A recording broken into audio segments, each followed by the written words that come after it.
Bonjour tout le monde, on se retrouve aujourd'hui pour le déballage de Hibachi, qui est un petit jeu de nourriture, si on peut dire ça comme ça, avec un peu de dextérité au travers de tout ça et un peu de bluff, bien sûr. Et donc, avec une couverture super jolie. Et de l'autre côté, là, on entend les composantes qui se promènent. Je sais pas s'il y a un insert là-dedans ou il y en a pas. Mais bref, on voit ici un petit peu bon les cartes et il va y avoir des devises. Je sais pas si ça va être du vrai papier comme ça ou du carton. Et nous avons également un plateau et des jetons de poker qu'on entend rouler un peu partout. On va regarder donc qu'est-ce qu'il y a dans cette boîte-là. Nous avons déjà une belle boîte avec le fond imprimé également. Nous avons des livrets d'instructions. Il y en a deux de fournis, donc un anglais, un français. On va regarder le français ensemble. Donc ça ici.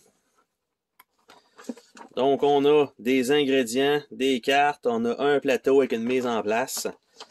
On a un aperçu, des tours de jeu, donc beaucoup de texte. Encore une fois, beaucoup de texte avec quand même quelques exemples. Et fin de partie et victoire, on parle de cépage et c'est emballé et pesé de cette manière-là. Nous avons, je pensais que c'était un plateau, mais c'est des morceaux de plateau. Voyez? Donc, ok, c'est ça, ça se déplie en deux pour faire un demi-plateau avec des nouilles slash spaghetti, des crevettes, des œufs, on va avoir du riz, on va avoir des brocolis, on va avoir des oignons. Il y a deux symboles ici. L'autre côté, c'est juste noir, il n'y a rien. Et l'autre plateau, quant à lui,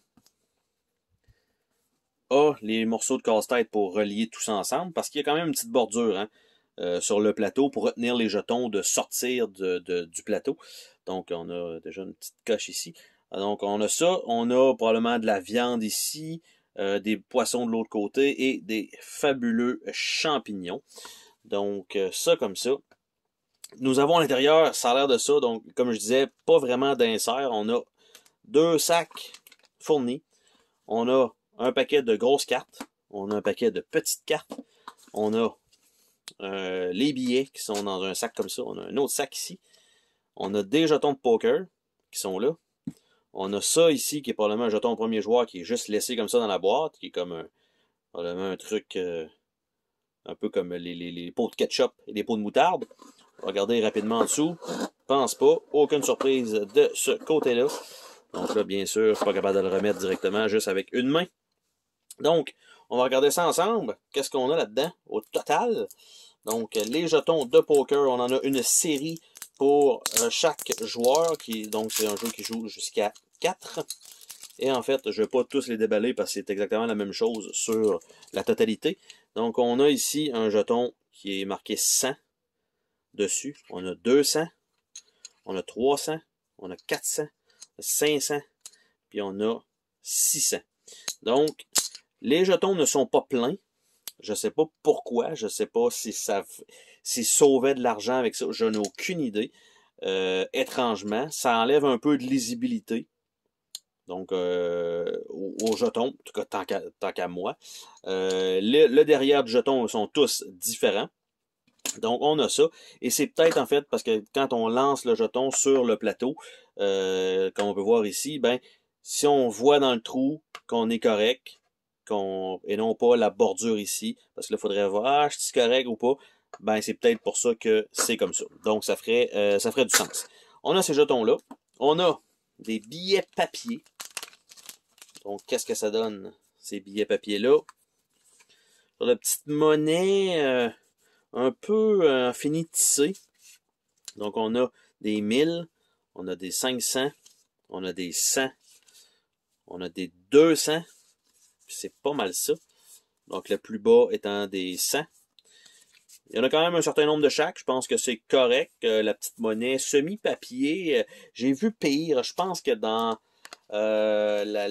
évidemment Monopoly et ce genre de jeu-là d'époque était quand même ordinaire pour ça. Mais il y avait Saint-Pétersbourg aussi qui avait de la monnaie en papier comme ça.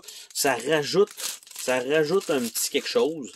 Mais je crois que c'est peut-être plus efficace ça que de faire des jetons de carton, du moins, pour ça, parce qu'on s'entend que si on a des jetons de poker qu'on lance, ça reste quand même un certain jeu tactile. Donc, c'est toujours intéressant peut-être d'avoir des billets, ce qui fait que ça se présente bien dans ce cas-là, contrairement à certains autres jeux que, comme il n'y a absolument rien à part peut-être lancer des dés normal, ben, par exemple Monopoly, ben, il n'y a pas vraiment de côté tactile au jeu.